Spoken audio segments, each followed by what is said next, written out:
Let's imagine there's a fire in your home. It would be a bit like getting up, turning the fire alarm off and going back to bed. So you're dealing with the symptom, but not the cause of the symptom. The symptom is the alarm going off, i.e. the pain. Getting rid of the symptom is to turn the alarm off or to take a painkiller. It's not dealing with the root cause. You need to put the fire out.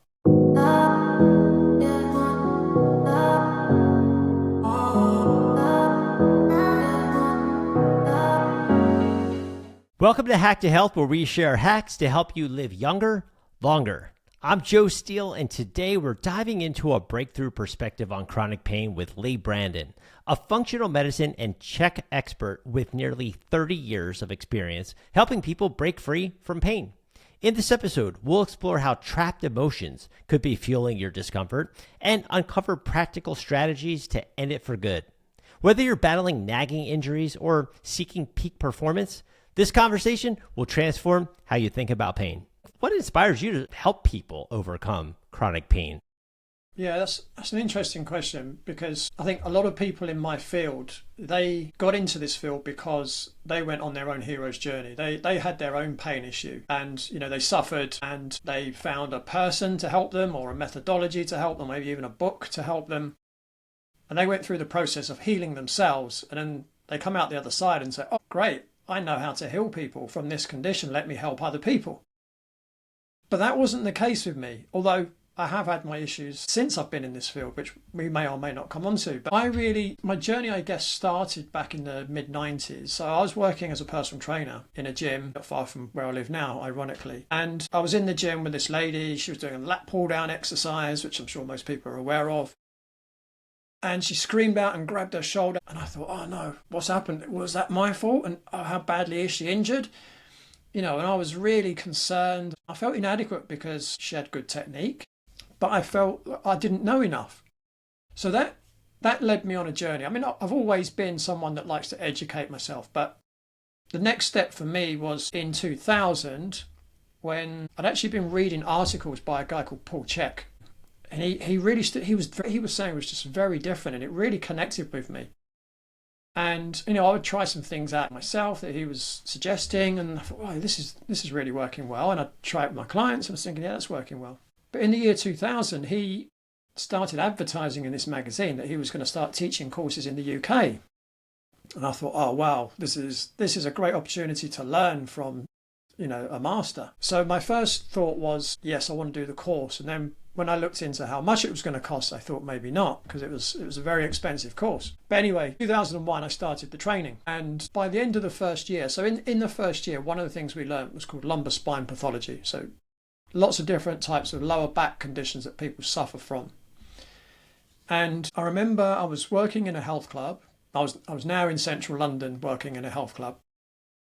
And the manager of the health club signed up a new member who had quite a severe lower back injury. And she'd explained to him that she'd been to see lots of different doctors and therapists, and no one had been able to help her. And he said, well, look, I will let you join the gym only if you also sign up to work with our leading trainer. His name's Lee, and he specialises in helping people with lower back problems. So she's like, oh, that sounds like a good idea. I'll do it.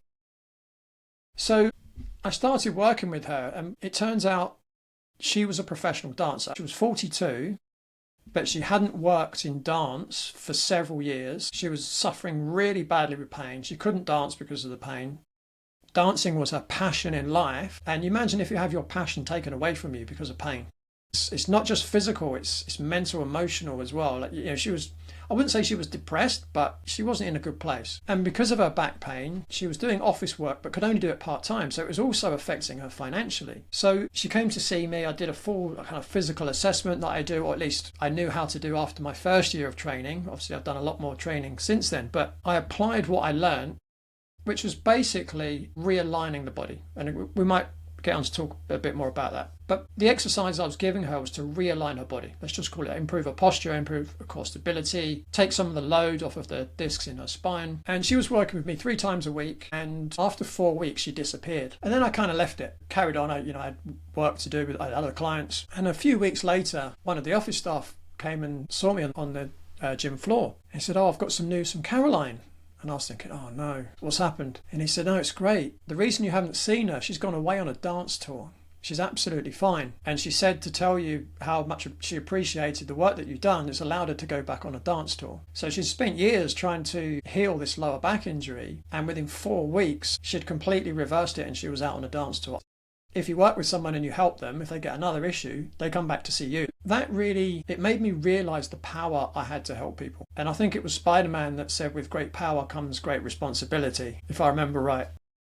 And I thought, wow, I can really help a lot of people here. So did my whole 5 years worth of training at the Czech Institute, which is in San Diego. So again, not a million miles from you. No. And, I've just been on a journey it's been 21 years, well, no longer than that, 24 years, I should say, of, helping people that they've come to me, they've tried everything else, nothing has worked. And then by applying what I've learned from my studies with the Czech Institute and other organizations as well, I've been able to help people. And it brings me a lot of satisfaction when I'm able to help people, especially when people are in a really bad way and their life's really affected and they can't do the things they love to do. And sometimes it's simple things like, picking their toddler up from the floor. So it's really been a very satisfying thing. And once you've done that once, you want to keep doing it. You just you want to keep helping people.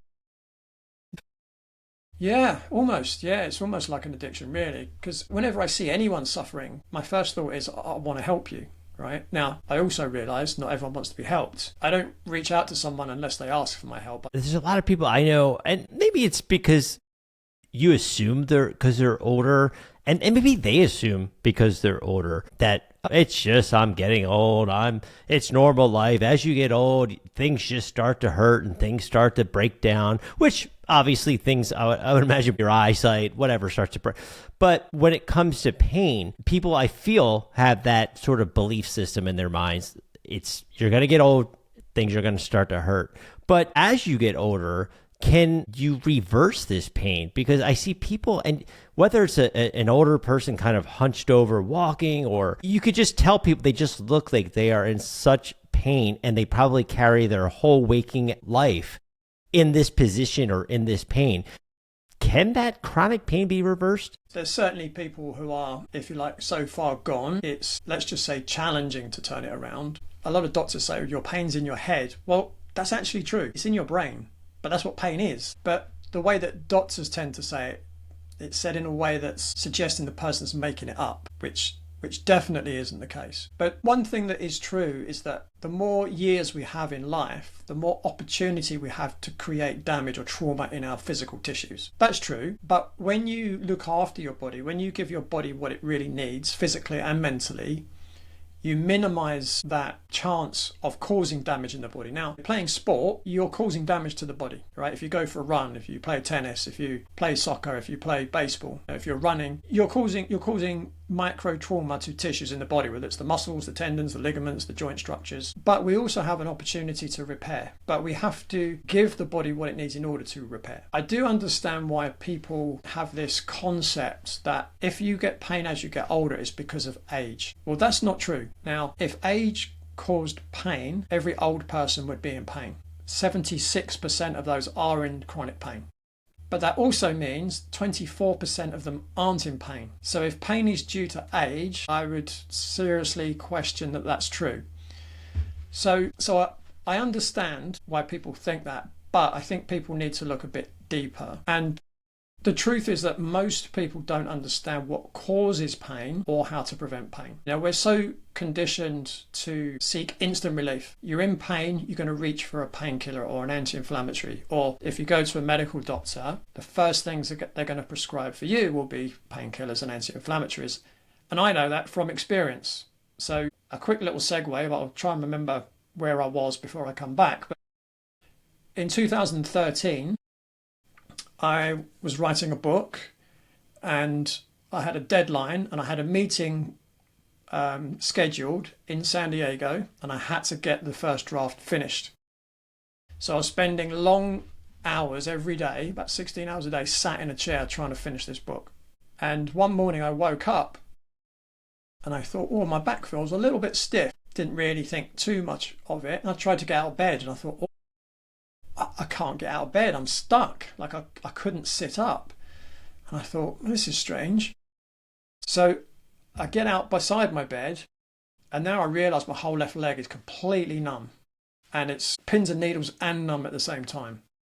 And I thought, wow, this doesn't feel right. And I felt a bit nauseous and a bit dizzy. And because of my training in lumbar spine pathology and because of where I was feeling the symptoms, I thought I've ruptured my L4-5 or my L5-S1 disc in my lumbar spine. So I went to my doctor, because here you have to go to your general practitioner to get a referral if you want to get an MRI. So I wanted to get an MRI just to confirm what I thought I'd done. I was pretty confident, but I just wanted to confirm, and also to confirm I didn't do anything more serious. So I went to see my doctor and he said, okay, take a seat. And I said, I can't sit down. It's because of what I've done to my back. And then I explained everything that I did for a living and all, which was good because then he could talk to me at a certain level. But anyway, I got my referral and he said, oh, before you go, I'm just going to write a prescription for some painkillers and anti-inflammatories. And I said, well, you can write the prescription, but I'm not going to take them. And he said, what do you mean? And I said, well, I've probably damaged my discs. I'm pretty sure I have. If I move into a position that's going to damage the discs even more, I want to know about it. And the way that I'll know about it is if my pain levels go up. So why would I want to numb the pain? Right? And he said, well, look, I have to write this prescription for you. And I said, well, you can write it, but I'm not going to take them. And he said, well, as your doctor, I'm suggesting you do take them. Anyway, I took the prescription, and as I left his office, I just popped it in the waste paper bin. And the solution is, well, let's numb the pain. And the other thing as well, and I don't want to bash medical doctors, but oftentimes they just don't have the resources, they don't have the time or even the training to go deeper. So what often happens is people are in pain, but they feel like they're dismissed, or they might even feel like they're gaslit. Like I mentioned earlier, sometimes a doctor, because they don't know what's causing the pain, will come to the conclusion, oh, it's just in your head. And I've had people come to me and the doctor says, well, you're obviously then depressed. We need to give you some antidepressants, right? So no, painkillers, anti-inflammatories, antidepressants. And it's like, you're not even looking at what caused this in the first place. But chronic pain, so just so we're clear on what chronic means, chronic comes from the word chrono, meaning time. Chronic just means you've had pain for a long time. It's often called persistent pain as well. And that's any pain that you've had for more than 3 months. So any chronic condition, chronic pain, is not usually about any damage to the body. It's normally the nervous system being stuck in overdrive. Think of it like, the analogy I often use is like a fire alarm in your house. If you're asleep at night and there's a fire, you would want to know, wouldn't you? Right? You would want your fire alarm to go off. Well, let's imagine there's a fire in your home. It would be a bit like getting up, turning the fire alarm off and going back to bed. So you're dealing with the symptom, but not the cause of the symptom. The symptom is the alarm going off, i.e. the pain. Getting rid of the symptom is to turn the alarm off or to take a painkiller. It's not dealing with the root cause. You need to put the fire out, right? So whatever's causing the pain, you want to deal with it at that level. Looking at pain as having 3 core areas in terms of the root cause. The first one is structural, thinking of the body structure. The second is nutritional, the nutritional aspects that can increase pain or even potentially cause pain. And the third is neurological. Now, all pain is neurological to a degree, but I'll get there. So in terms of structural, I tend to explain it like a bicycle wheel. So if you have a bicycle wheel that's buckled and bent, what you'll probably find is some of the spokes on the wheel are too tight and some of the spokes on the wheel are too loose. So if you took it to a bike mechanic, they would identify the tight spokes and loosen them, and identify the loose spokes and tighten them, and you'd end up with a nice straight round wheel again. Well, what I do is the same thing with the body. It's exactly what I did with Caroline the dancer. So I do an analysis and I identify which tissues in the body are too tight or restricted, which muscles are inhibited or weak, and then I give the person specific mobilizations, stretches, and strengthening exercises to realign their body, or in the analogy, realign the bicycle wheel.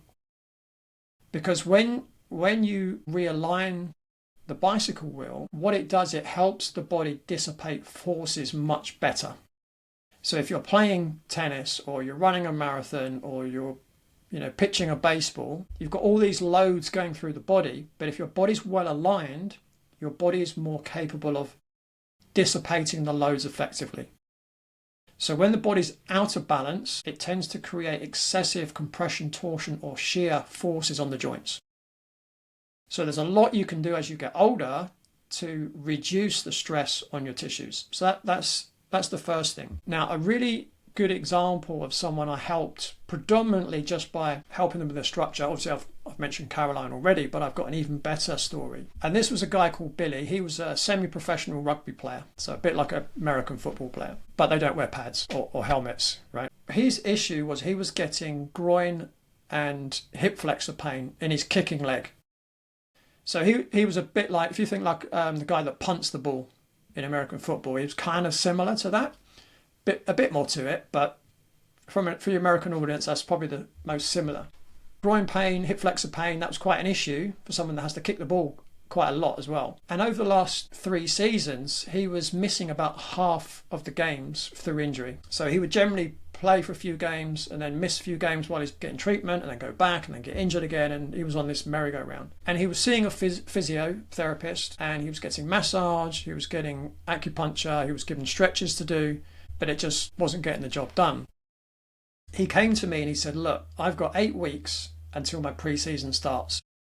Do you think you're going to be able to help me? And first of all, my first thought was, that's not long considering you've been injured for 3 years. You know, giving me 8 weeks to solve this puzzle. But I said, look, let's do what we can. So I've done my assessment, designed an exercise program to, realign his bicycle wheel, so to speak. And he did that for 4 weeks. He came back, I reassessed him, he was improving, but I had to think, well, in 4 weeks' time, he's going to start pre-season training. So I thought, okay, so he's going to be putting lots of load through the body. Just correcting his posture and increasing his core stability isn't going to be enough to prevent him from getting injured again at high intensity. So I had to then design a program that was not only going to help his posture, but was going to help him survive playing rugby at the same time. And he was very diligent. He did the program pretty much exactly as I suggested. And what he would do is for 4 weeks he'd follow my first program, and then for the next 4 weeks he'd follow my second program, and that kept him fit for the whole rest of his career. And that was just working on realigning his posture and his core stability. The next is nutritional. If someone has a poor diet, and what I mean by that is if someone's eating foods that have been grown, in pesticides, fungicides, rodenticides, NPK fertilizer, obviously, if it's been grown or even dried in glyphosate, farmed fish is pretty dreadful as well. Any foods that are inflammatory, the common ones tend to be processed vegetable and seed oils, processed sugars, get a lot of grains because they've got glyphosate in them. Coffee can be an issue, can be quite irritating, inflammatory. Alcohol is quite an issue. Any food sensitivity. So again, what a food sensitivity is a food that creates inflammation. It creates an immune response in the body. And that can be any food. It doesn't have to be a kind of, per se inflammatory food. It can literally be any food, and everyone's different. Any kind of toxin, and I've kind of mentioned a few already, depending on how the food is grown or raised. So, I've mentioned a lot of the chemicals that are put in soil, but you've got antibiotics that are given to animals. That causes a whole range of issues. A lot of the feed that they're given to animals, if they're not organic, is very poor. There's often heavy metals in foods. Depending on the soil that it's grown in, it can have heavy metals. And these can all drive issues in the gut. And also, if you've got a leaky gut, these toxins can leach into the body, and now you've got what we call systemic inflammation. So inflammation is often a response by the immune system. It can be to damage, but it can also be to toxins. Anything that's not natural, the immune system wants to deal with. And with inflammation, you normally get redness, swelling, and pain. Now, a story of someone that I worked with, again, this was a few years ago, and it was a guy called Trail. And when he came to see me, he had lost 17 kilos in weight. Not good weight. He was already fit, but he'd lost a lot of weight. And the reason he'd lost a lot of weight was because he had pain in his chest, and whenever he ate anything, his throat would swell up and he couldn't swallow. He would choke every time he ate. And he'd been to see multiple doctors. No one could work out what was wrong with him. One of them diagnosed him having a condition called costochondritis, was inflammation of on the ribs, the cartilage of the ribs. And even he said to me, I don't think it's that. I've looked it up. I don't think it's that. And I said to him, it doesn't sound like it to me either. But they were kind of, guessing. So he sat in front of me and he said, do you think you can help me? And I said, yeah, I think I can. He said, do you know what's wrong with me? I said, I've got an idea. And he said, what do you think? I said, well, if every time you eat, you'll get an inflammation, it suggests to me there's something you're eating that's causing the inflammation. I said, it doesn't sound like rocket science to me. And he said, yeah, that sounds reasonable. He said, what can we do? And I said, well, let's run a blood test to see what foods it highlights you being sensitive to. And he says, okay, we'll do it. So that's what we did. And we came back and he had a list of foods that were showing up as sensitive.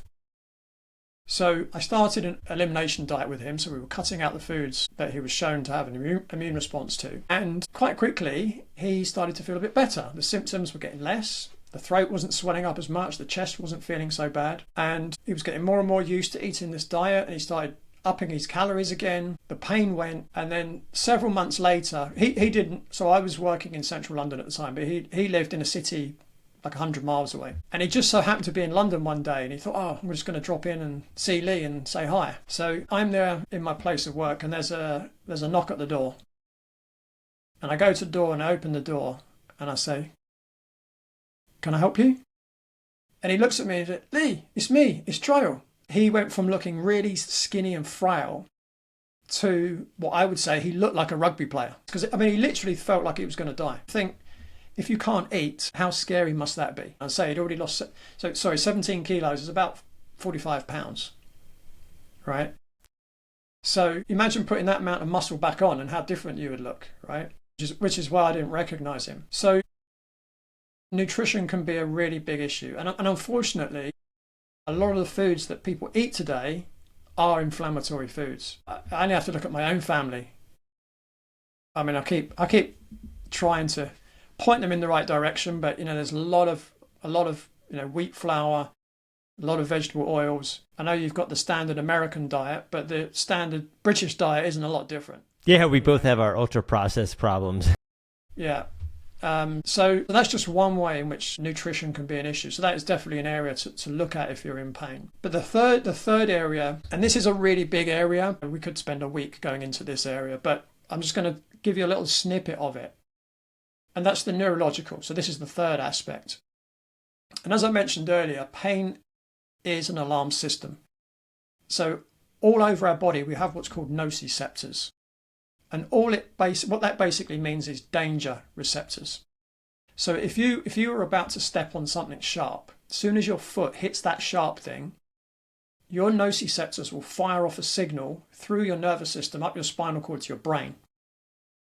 Your brain will record that signal and immediately tell the muscles in your leg to lift off that sharp thing. Otherwise, you're going to go straight through it and it's going to go straight through your foot, right? So having pain receptors or nociceptors is really important. But as I mentioned, if you're asleep at night and there's a fire in your house, you want the fire alarm to go off, right? You want to be aware of it.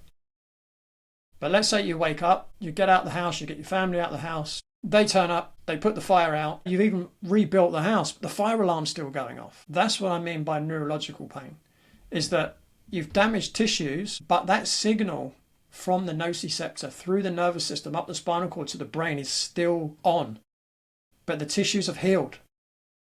That's one concept of what I call neurological pain. But there is another aspect of neurological pain, and that is that the thing that keeps the pain on after the tissues have healed, there's one word for it, and that's stress. Now, in pain science, they do call it other things as well, like neuroplastic pain or central sensitization. This is all the same thing, but ultimately it's stress.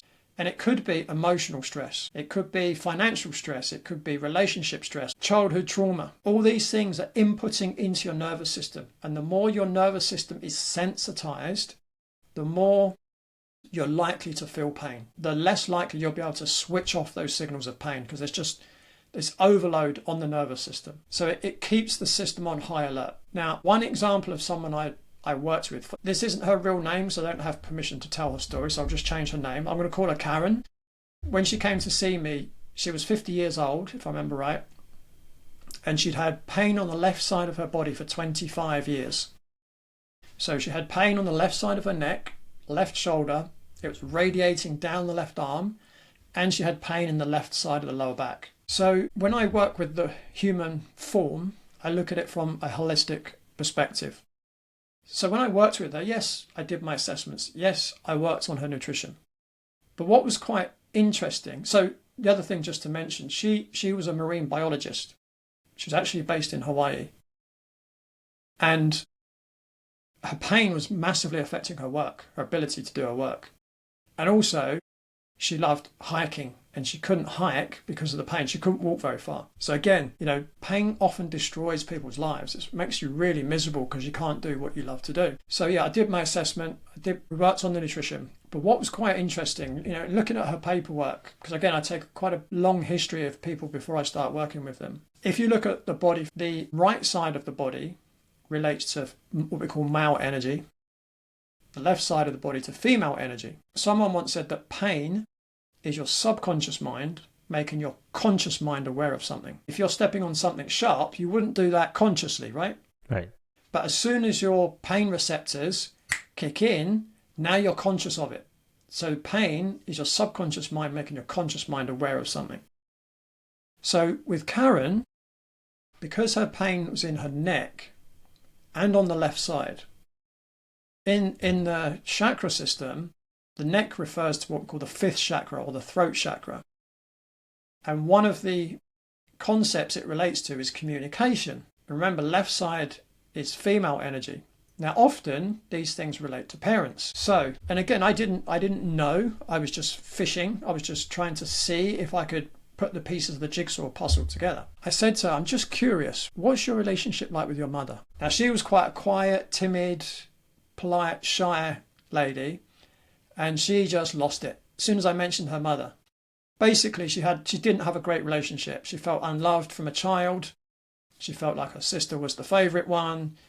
And she actually hadn't spoken to her mother for, if I remember right, over a decade when she came to see me. So what I did in the time remaining I had with her, I taught her a technique called nonviolent communication.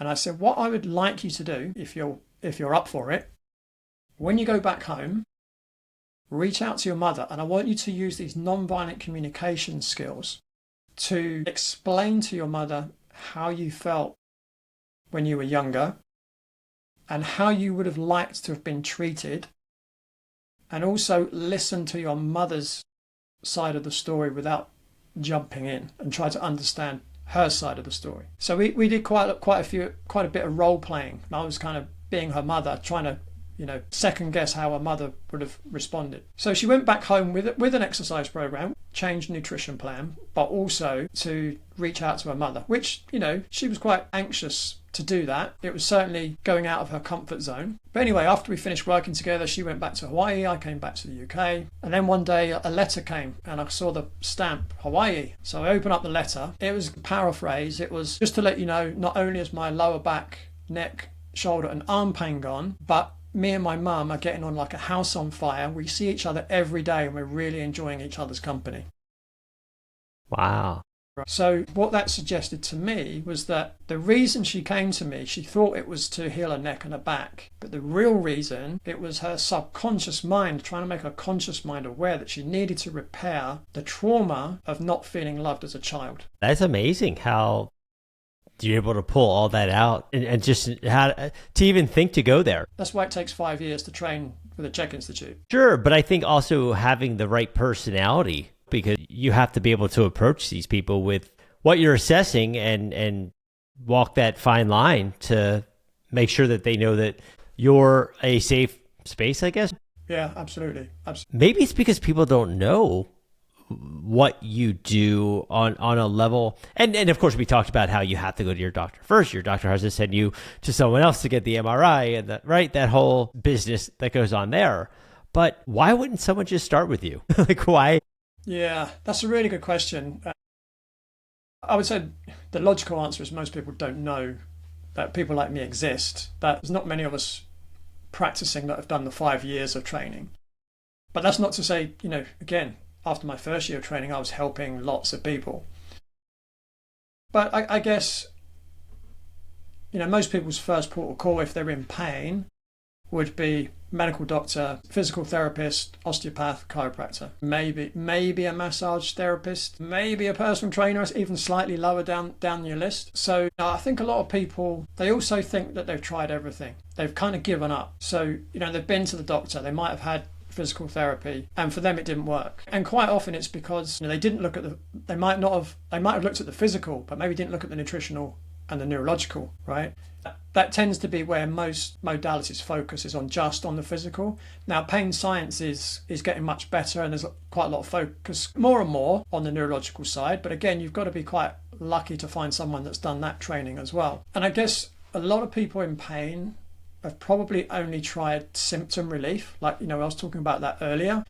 So, I've tried the painkillers, the anti-inflammatories. They haven't worked. A lot of people, they start with those medications. They might help initially, but then they start to wear off. Or for some people, they don't work at all. Or they end up on opioids. Once you get to that point, it's very difficult to go backwards. It takes time, it takes energy, and it takes money. Sometimes people might come and see someone like me and think, I haven't got the time, I haven't got the energy, I haven't got the money. But actually, pain costs you time, because often you have to go and visit people for treatment or whatever else. Pain saps your energy, and you generally don't feel like doing things because you're so low on energy. And it can cost you a fortune. Look at Caroline, the lady I mentioned earlier. She couldn't do her job because of the pain. Let alone she couldn't do the job she loved to do. She couldn't even work full time on another job because of the pain. So,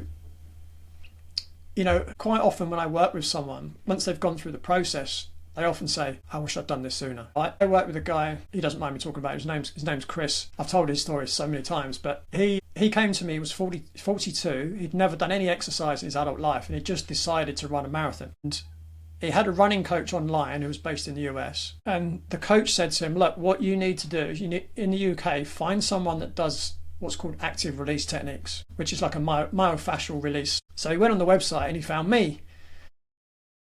He came to see me and he said, look, when I go running, my calves just tighten up, and this guy said, I've got to get this treatment. He said, I've never had it before, but he's advising it, so I've come to you. I was like, right, okay, great. So I'm treating his calves, and pretty early on in our sessions, I said to him, look, you keep coming back for treatment every week, but what you really need to do is get a full program. Get your body realigned, look at your nutrition, and not only will it help prevent injury, but you'll actually run faster as well. And we had this chat and he said to me, oh yeah, but you're expensive, right? And I said, well, it depends what you mean by expensive. But anyway, I left him with it. And, he was still coming back once or twice a week for treatment.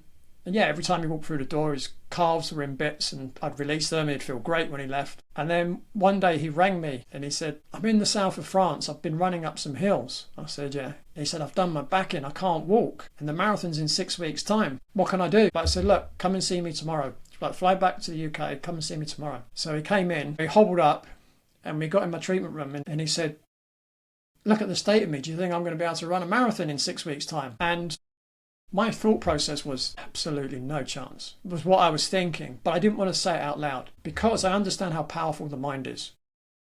Because I think if I'd have said no chance, you're not doing it, he wouldn't have even considered doing it. But I'm aware how powerful the mind is. So I thought, let me leave the door open for him without completely shutting it. So I said, look, you know what I said to you right at the beginning? What you need to do is a full program, get your corrective exercise program, nutrition plan. And if we do that for the next 6 weeks, I'll give you a 50% chance of being able to do the marathon. Now, to be honest, it was a little bit of a white lie, but I just wanted to leave that hope there for him, right? So he says, right, okay, let's do it. So I assessed him, gave him his program. And with that target of this marathon in Berlin, he really stuck to it. He was really spot on following the program. And a couple of weeks before, he was still coming in for me to work on him. And he said, what do you think? And I'm still thinking, I don't think he's ready. And I said, well, let's just see. I think I said to him, come in next Wednesday, because I think he was flying out on the Thursday. I said, come in to me on the Wednesday. Let me have a look at you, maybe do a bit of a tune-up and we'll see. And I'm still thinking, I don't think I'll be able to do it. So anyway, he came in. I treated him and he says, what do you think? And again, I didn't want to I didn't want to put the what we would call the kibosh on him. I didn't want him to think he couldn't do it. And I said, look, fly out to Berlin. You've got your train ticket. The hotel's booked. On the day, do your warm up as you were going to prepare to do anyway. Get on the start line. Take it easy. And if at any point you feel that pain, stop. There's other marathons. You don't have to be a hero, right? And he said, oh, that sounds like a good idea. Yeah, that's what I'll do. So I remember that Sunday, I'd literally been thinking about how he was getting on, just as it buzzed. And the text message was, I've just finished. He said, not only was my back fine, he said, I don't even have any muscle soreness. And, that taught me, again, I knew how powerful the mind was, but yet again, it just showed how powerful the mind is. Because I'm sure if I'd have said at any point, I don't think you're ready, he wouldn't have been able to do it. But the fact that I just left that door open, then, he was able to do it. So, yeah, I just love that story. It's just such a great story. And, it's like, we were talking before we started recording. I don't live in London anymore, but funny enough, Chris has still come out to where I live a few times to come in for treatments. He just said, there's no one in London that can do what you can do. And it just shows you when you really help someone, they become quite loyal to you as well, which is always good. Yeah, it's not to walk up the 4 stories, right? So all of these people who, clients of yours, I was actually surprised that the running coach didn't really go into nutrition or what he was eating or what he was, like when someone kind of comes in for you to meet you the first time, I imagine you get so many different types of clients out there, right? But people who are listening to you talk, they're saying, oh my gosh, like, yeah, like I'm not as bad as maybe Caroline, but I'm not as right. If they're listening to all that you've been saying in the time we've had, what would you say to that person that's sitting there listening in pain? If someone's in pain and it's affecting their life, I would say don't ignore it, would be the first thing, right? And there is nearly always something you can do. I have had a lady come to see me this year. She's still working with me now. When she came to me, she showed me an x-ray of her knee and she said, do you think you can save me from knee surgery? And I was like, no, I think you need knee surgery. So I'm really helping with her rehab and she's doing great. But most instances you can recover without needing surgery. So, sooner rather than later when it comes to pain. But ultimately, I would say to people that they're not broken. People often feel like they're just broken. But what I would say to them is you're stuck in a loop that your body can't get out of on its own. The answer isn't taking more pills. The answer is to get to the root cause. What's causing it in the first place and nip that in the bud. Because you simply don't have to live with pain.